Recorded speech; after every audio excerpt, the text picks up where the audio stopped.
Herkese merhaba arkadaşlar. Kanalıma hoş geldiniz. Ben Fatima. Bugün sizinle bu videoda Sıla, Türkiye'nin doğum haritasını birlikte yorumlayacağız. Sıla'nı ben de birçoğunuz gibi Kızılcık Şerbeti'nde tanıdım ve o güzel yüzü o kadar hoşuma gitti ki gerçekten çok naif, temiz bir güzelliği var. Çok güzel bir yüzü var. Bunun yanında birkaç röportajına denk geldim ve gerçekten karakterinin de çok oturmuş, kendini geliştirmiş bir insan olduğunu gördüm. Bu da aslında benim ilgimi çekti. Daha sonrasında size de böyle bir teklifte bulunduğumda, anket açtığımda sizden de böyle bir istek olduğunu gördüğümde neden böyle bir video çekmiyorum dedim. Öncelikle arkadaşlar videoya geçmeden önce şunu söylemek istiyorum. Benimle danışmanlık için iletişime geçmek isteyenleriniz oluyor. O yüzden buraya mailimi bırakıyorum. Buradan yazabilirsiniz. Şimdi hemen Sıla'nın doğum haritası gelsin. Şimdi Sıla Türkoğlu'nun Güneşi Koç burcunda. Şimdi bu aslında zaten ona gerçekten direkt olma. Hani lafı çok dolandırmadan direkt söyleme. Bundan karşısındaki kişiden çok çekinmeme. Fikirlerini söylemekten çekinmeme. Çünkü Güneş Koç burcunda yüceliyor. Buysa özgüvenin, egonun sağlıklı bir şekilde geliştiğini gösteriyor. Ve Güneş Koçlar gerçekten daha özgüvenli oluyorlar. Daha kendilerini sağlıklı bir şekilde ortaya koyabiliyorlar ve karşısındaki kişiye daha cesurca kendilerini ifade etmekten çekinmiyorlar aslında. Bu Sıla'nın aslında bu tarafının da ön plana çıktığını gösteriyor. Gerçekten röportajlarını da gördüğümde lafını sözünü söylemekten çekinmeyen, sözünü esirgemeyen bir insan aslında. Ama bunu daha kibar bir şekilde söylüyor. Çünkü biz burada boğanın ve yengeçin etkisini görüyoruz. Burada aslında Marsyen enerjinin daha yumuşatan enerjiler var. Bu da güzel bir balans yaratmış aslında.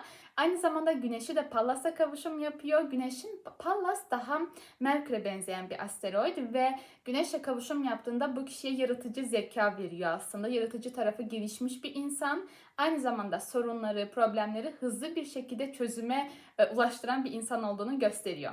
Şimdi en önemlisi yükselenle. Yükselen Yengeç burcundan. Ve aslında Sıla, duygusal, aileye, değerlere önem veren bir insan. Yönetici ay olduğu için de olaylardan ve insanlardan çabuk etkilenebilecek bir insan.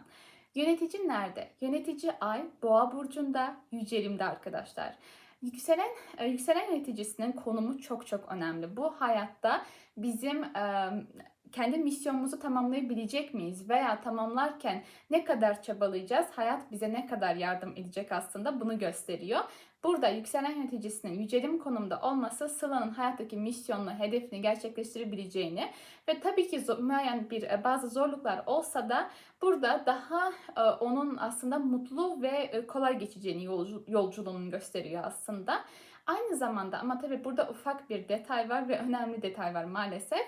Burada ayın Algol ile kavuşum yapması tabii ki biraz daha zorluklar yaşayabileceğini, bir takım şanssızlıklar yaşamaya da müsait olduğunu gösteriyor. Bu konuda çok derine inmek istemiyorum. Diğer konuda devam edelim. Şimdi yükselen yöneticisi 11. evde Boğa burcunda. Bu kişi büyük sosyal gruplar, toplum önünde yer alıyor. Ben neredeyim? Ben büyük gruplar önündeyim. Büyük bir topluluk önündeyim. 11. ev. Küçük değil, büyük. Aslında gerçekten birçok insanın, toplumun onu tanıması ve onu izlemesi aslında bunu gösteriyor. Nasıl, neyimle ön plandayım? İletişimimi aktif kullandığım bir kariyerim var, Venüs ikizler. Onunla ben ön plana çıkıyorum. Burada Boğa'daki ayın aynı zamanda hem Venüs'le kavuşum yapıyor hem de Şiron'dan ve Lilith'ten bir karşıtlık alıyor. Bu ne demek? Öncelikle Ay-Venüs kavuşumu. Evet, bu kadın güzel mi? Çok güzel. Çünkü Ay da Boğa'da. Venüs ikizler de çok güzel oluyor. Aynı zamanda Afrodit bir Venüs'e sahip ve Venüs'e Ay'ın kavuşmasıysa aynı zamanda bu kadına hem dişil enerji, çünkü Ay'ın enerjisi, hem gerçekten çok güzel bir yüz veriyor ve Ay'ın ışıltısı geçiyor onun güzelliğine. Hani Ay'ın ön planda olduğu, bir Serenay Sarıkaya'da da bahsederken söylemiştim. Gerçekten yengeçin bu kadar aktif olması ona inanılmaz bir ışıltı veriyor ve biz bunu aslında direkt yüzünde görüyoruz. Yani star ışığı veriyor aslında. Sıla'da da gerçekten o star ışığı, o duruşu var gerçek anlamda. Bunun yanındaysa bu Şiron'la Lilith'in burada karşıtlık yapması ve bu karşıtlığın 5-11 aksında olması, Sıla bu şöyle çalışabilir. Sıla hayatında yaptığı meslekle alakalı girdiği toplumda çok kadınlar tarafından destek görmeyebilir. ve arkadaş çevresindeki kadınlar onu kıskanıyor olabilir. Çünkü Lilith buradaki aslında Ay'a karşılık yapması, buradaki kadınların Sıla'ya karşı olan aslında biraz daha negatif düşünceleri, negatif hisleri olduğunu gösteriyor. Biraz daha çekemediklerini gösteriyor. Chiron'un ise bunun biraz daha yaralayıcı olduğunu gösteriyor. Belki bundan yana biraz yaralı aslında. Bu onu bir tık daha yoruyor sanki. Burada bir mücadele de söz konusu var. Zaten Mars'ın da 5. eve çalışması. Gerçekten burada da bir mücadele de var. Ve aynı zamanda annesiyle alakalı da bir takım problemler olabilir. Bunun yanında tabii böyle de çalışabilir. Şimdi çok önemli göstergelerden biri Kuzey Ay düğümü. Kuzey Ay düğümü Aslan burcunda. Kuzey Ay düğümü Aslan Kova aksı ya da tam tersine Kova Aslan aksı. Bu aks arkadaşlar ünlenmeye çok müsait bir aks. Eğer bu dönemde dünyaya geldiyseniz gerçekten yaptığınız işle, meslekle alakalı ön plana çıkar ve bir şekilde tanınırlık kazanabilirsiniz. Çünkü bu aks gerçekten hani diyor ki, özellikle Kuzey Ay düğümü Aslan'daysa sana hayat diyor ki sen git, hani yaratıcılığını kullan, mesleğini kullan, bir şekilde kendini sahneye at, ön plana çıkar ve tanınırlık kazan, ünlen aslında. Ve özgüvenini de bu anlamda geliştir. Aslan'a yürü. Kuzey Ay düğümünün Aslan burcunda olması daha pozitif bir durum. Çünkü direkt aslında Sıla için yani pozitif bir durum. Çünkü direkt aslında doğru bir yol çizmiş ve direkt tanınırlığa, yaratıcılığını kullanarak bir mesleğe ilerlemiş ve 2. evde olması da buradan direkt ona güzel anlamda bir maddi gelir de gelmiş. Şans noktasını yorumlamıyorum çünkü şans noktası değişen bir yani saat olarak değişebileceği için burada ekstra durmuyorum. Saat net değil sonuçta. Şimdi aynı zamanda biz burada hem 5. ev vurgusunu çok net görüyoruz. Burada kariyerinden, ilişkilerinden de bahsedeceğim. Özellikle dizideki Fatih karakteriyle de bir ilişkisi vardı sanırım. Orada da çok küçük, ufak bir detay değinmek istiyorum. Çünkü enteresan bir detay da var orada. Şimdi Mars'ı biz 4'e ve 4. evde whole sign olarak 5'e çalışırken görüyoruz. Akrep burcunda ve retro. Ve Satürn'e de karşıtlığı var. Satürn-Mars karşıtlığı yorucu bir karşıtlık. Özellikle burada iki gezegende, iki melefik gezegende çok güçlü konumdalar. Özellikle Mars Akrep'te inanılmaz çalışıyor. Şimdi Mars'ın Akrep'te retro oluşu bu kişinin hayatta aslında kendi içinde çok kavga eden, kendi içinde bir takım şeyleri biriktirip çok dışarıya yansıtamayan bir insan olabileceğini gösteriyor. Yani Mars retrodaysa sizin içinizde fırtına kopar ama dışarıya doğru gülümseyebilirsiniz gerçekten. Tabii ki hayatın belli bir döneminden sonra progreste Mars Akrep'ten çıktıktan sonra bu durum biraz daha hayatta gelişip ve düzelebiliyor ama bu konum çıkana kadar biraz daha duyguların içine doğru akıtma söz konusu. Özellikle Akrep'te olması onu ekstra yoruyordur. Satürn'ün Güneş'le de bir kavuşumu var. Güneş-Satürn kavuşumunda kişi çok gerçekten aklı başında, sorumluluk sahibi ve daha hedeflerinin ve sorumluluklarının farkında olan disiplinli bir kişi.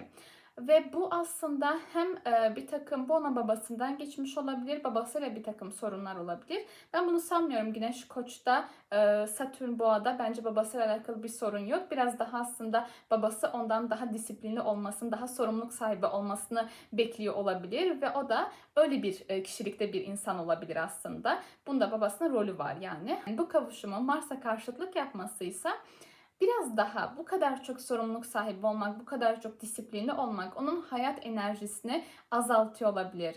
Yani biraz daha aslında bir tarafı çok motivasyonlu, çok pozitifken diğer tarafı yok bekle hani nasıl diyeyim, Satürn orada hani tepesinde bir öğretmen var gibi ve hep disiplinli olmasını, hep sorumluluklarını yerine getirmesini bekliyor. Mars'a daha hayat dolu, daha motivasyon dolu olmasını isterken orada bir dengesizlik söz konusu olabiliyor. Bunun yanında 5. ev tabii ki bir oyuncuda hani Aslan Kuzey düğümü Aslan tabii pas geçmez. 5. evde de büyük bir vurgu görüyoruz aslında. Şimdi 5. evi Akrep burcunda, yöneticisi iki yönetici de güçlü konumda. Plüto burada 5. evde direkt. Plüto Juno ile de kavuşum yapıyor. Şimdi Plüton'un burada 5. evde olması ve 5. ev vurgusunun bu kadar çok olması aslında 5. ev Aslan'ın doğal evi arkadaşlar ve zaten hani bu onu gösteriyor ki bu kişi bir şekilde yaratıcılığı çok güçlü. Çünkü Plüto neredeyse biz o alanda çok güçlüyüz. Yaratıcılığı çok güçlü, oyunculuk yeteneği çok güçlü. Hobileri çok güçlü olabilir. Yani aslında buralardan dönüşüm yaşatacak kadar, dönüşebilecek kadar çok güçlü yeteneklere sahip olduğunu gösteriyor. Burada Plüton'un Juno ile kavuşum yapması ise biraz ilişki konumuna gelelim. Plüton'un Juno ile kavuşum yapması ise ilişkilerde öyle partnerleri hayatına çekiyor ki o partnerler ona ya hayatında önemli dönüşümler yaşatacak.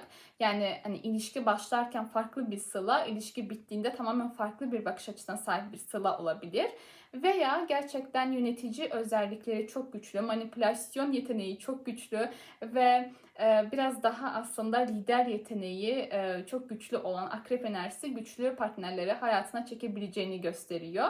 Bunun pozitif mi negatif mi anlamda olacağını ise açılar bize gösterecek. Özellikle Kuzey Ay düğümünün burada üçgen yapması bunun onun geleceği için, yani bu alanda yaşadığı dönüşümlerin gerek ilişki anlamında gerek oyunculuk yaparken hayatında giren partnerlerin onun hayatındaki nasıl diyeyim etkisi onun hayatında aslında geleceği için pozitif bir etki yapıyor. Yani Kuzey Ay düğümünün oradan üçgen yapması aslında bu dönüşümün onun geleceği için iyi bir nokta olduğunu, aslında iyi bir olay olduğunu gösteriyor. 7. evinde de bir Neptün görüyoruz. 7. evdeki Neptün ilişkilerde bir takım hayal kırıklığına uğramak, biraz daha aldatıcı etkilere, aldatılmaya müsait olmak gibi durumları beraberinde getiriyor. Çünkü ilişkilerinde biraz daha idealize etmeye müsait bir insan.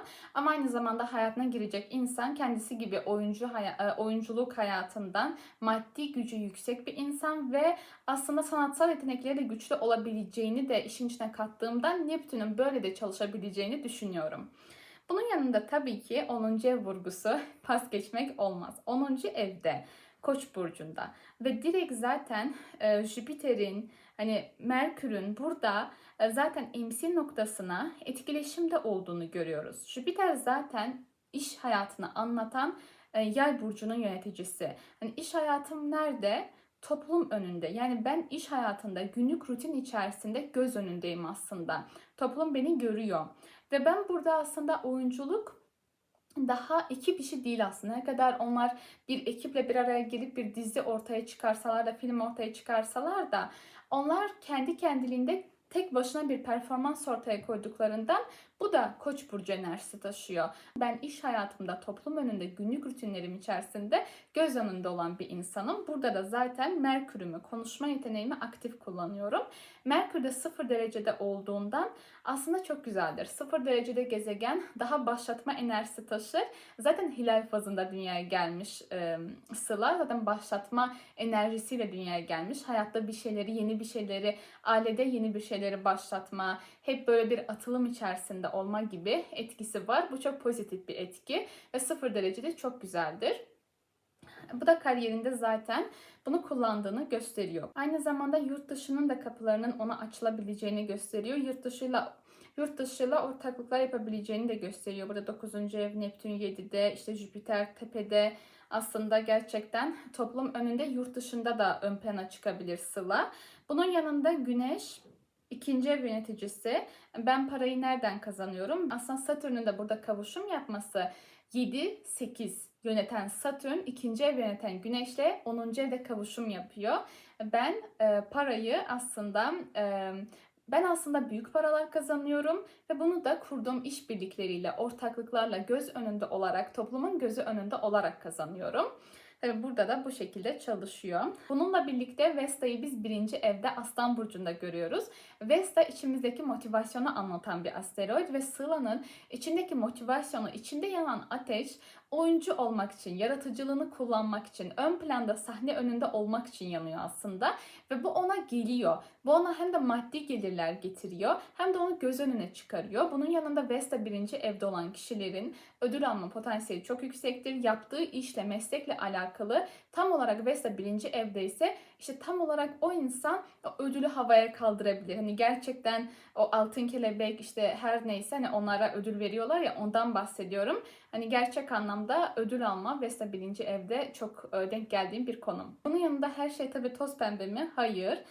Sabitlerde bir T karesi var. Sabitlerdeki T kare arkadaşlar çok yorucudur. Yani en hani toplanan enerji sabitlerdedir. Çünkü sabit enerji daha içinde toplar toplar birden patlar.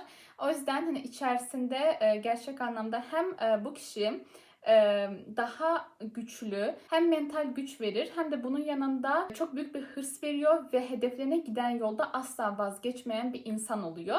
Tabi burada hırsını doğru kontrol etmesi ve dengelemesi çok önemli. Çünkü yoksa sabit etki ona zarar verir. Çünkü sabit dediğim gibi çok sert bir T açı kalıbı. Burada zaten Mars'ın Neptün'le bir karesini görüyoruz. Aynı zamanda Neptün'ün de bir Satürn'le karesini görüyoruz. Zaten Satürn de Mars'a karşıt açıda. Yani aslında içsel motivasyonu çok güçlü ve dediğim gibi gerçekten mentalitesi çok güçlü bir insandan bahsediyoruz. Ama bir tarafı da hayal kırıklığına uğramaya müsait. Gerçekten bir tarafı motivasyonu sanki emen durumlar var. İçindeki o enerjiyi azaltan konumlar var. Ve Satürn ile Neptün'ün kare yapması hayaller ve gerçekler arasında git gel yaşamak. Ne umdum ne buldum durumu. Biraz daha aslında hayal kırıklığı veriyor diyeyim. Daha fazla derine inmek istemiyorum. Evet, Sıla'nın doğum haritası bu şekildeydi. Yorumlaması gerçekten çok keyifliydi. Gerçekten çok asaletli, güzel bir haritası var. Yani güneş asaletli konumda, işte ay asaletli yücelin bir konumda, güneş yücelin bir konumda, Mars asaletli konumda vesaire. Zaten Satürn boğada çok iyi çalışıyor vesaire.